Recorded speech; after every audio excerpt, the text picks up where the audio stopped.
el desarrollo.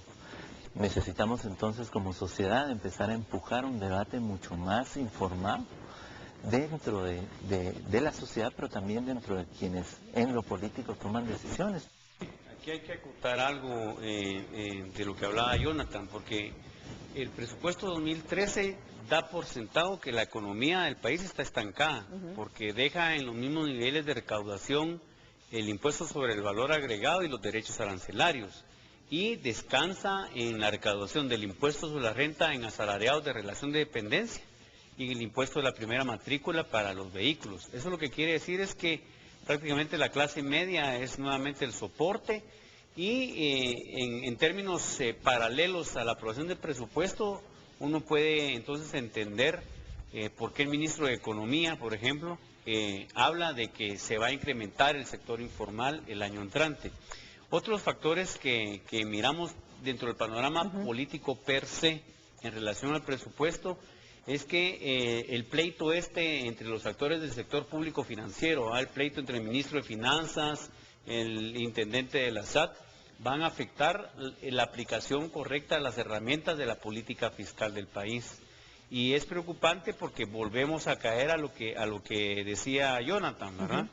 O sea, los actores políticos ni siquiera tuvieron hoy el tinte político de socializar un instrumento que debería de ser de desarrollo, que se convierte en solo de administración de gobierno, pero que prácticamente es cojo y como dicen aquí los colegas, va a ser una herramienta de sobrevivencia que en el primer periodo legislativo, o sea, entre enero y junio, va a tener que tener otros ajustes y van a ampliar y van a solicitar más deuda, porque ellos no van a poder recaudar ni siquiera lo mínimo para trabajar. Quiero que veamos algunas de las gráficas, lo vamos a poner, la gráfica número 1, pues, realmente el presupuesto 2013, el monto total fue de 66.895 millones.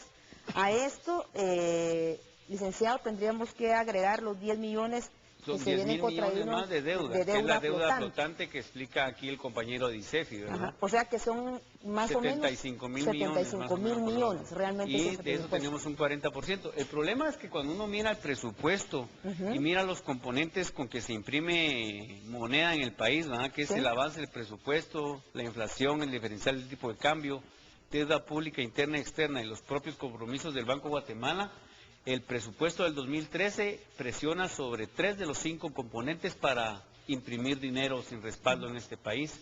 Y entonces se puede convertir en un círculo vicioso muy parecido al del el último periodo de gobierno del año 1986, cuando el licenciado Cerezo era presidente. Y se le puede replicar. Es una bola de estambre que se le puede ir de las manos al gato que juega presupuesto en Guatemala. Veamos la gráfica número 2 que tenemos de este financiamiento, que bien ustedes lo mencionaban también, ¿verdad? Estamos hablando de los ingresos del Estado, que son 54.014 millones, ¿verdad? Y las fuentes financieras, o sea, estamos hablando de préstamos, ¿sí? 12.960 millones, o sea, el 19%.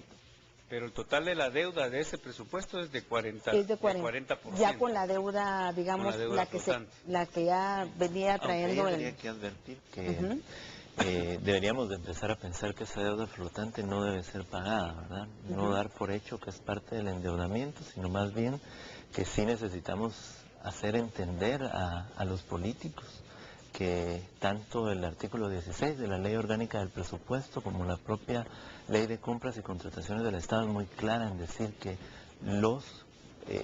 las unidades ejecutoras o los ministerios no pueden endeudarse, no pueden contraer compromisos de gasto si no hay una fuente de financiamiento, ¿verdad?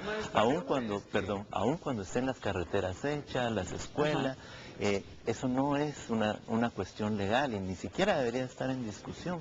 La Contraloría General de Cuentas es la llamada a hacer esa auditoría y además llevar a los tribunales a los funcionarios que han firmado ese tipo de ilegalidad. Y a eso vamos a la siguiente pregunta, para hacer, como quien dice, más gráficos para las guatemaltecas, para los guatemaltecos en general. Y es, me están diciendo que esta aprobación en 3 horas, ¿verdad? Sí. Da a pensar el poco conocimiento que los legisladores tenían del presupuesto y el poco interés en analizarlo tal vez que se tenía en este presupuesto. Analistas, políticos, gente de diferentes instancias, incluso del sector privado, han indicado en su momento, en esta semana desde que se aprobó, de que podrían haber incluso intereses personales o transacciones de grupo y por eso se aprobó tanto que se llegaran a un acuerdo pensando solo en los intereses que corrían ahí y no en el interés primordial que era de los guatemaltecos.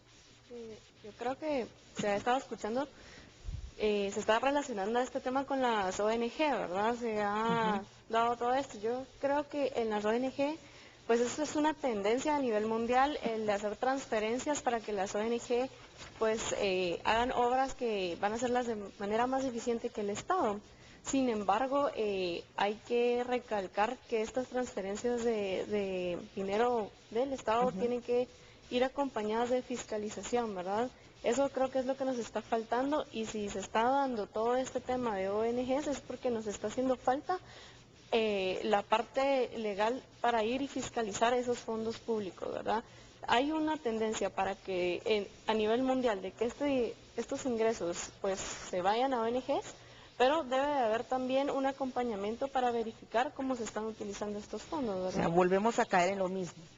Se aprobó el presupuesto, o sea, se aprobó el presupuesto en 3 horas, más no las leyes de transparencia, fiscalización, contra la corrupción, que llevan meses y meses entrampados. Por ejemplo, las ONGs es el sector público o el gobierno disfrazado al sector privado. Pues cuando nosotros miramos el listado de organizaciones no gubernamentales que van a recibir un aporte del presupuesto 2013, hay ONGs vinculadas a diputados, oficialistas y de oposición. Y entonces eso es lo preocupante, ¿verdad? Nos vamos a ir a unos mensajes, este tema está muy interesante. Cuando regresemos vamos a observar cómo se ha dado el incremento en los diferentes ministerios y regresamos con más en este su cafecito dominicano.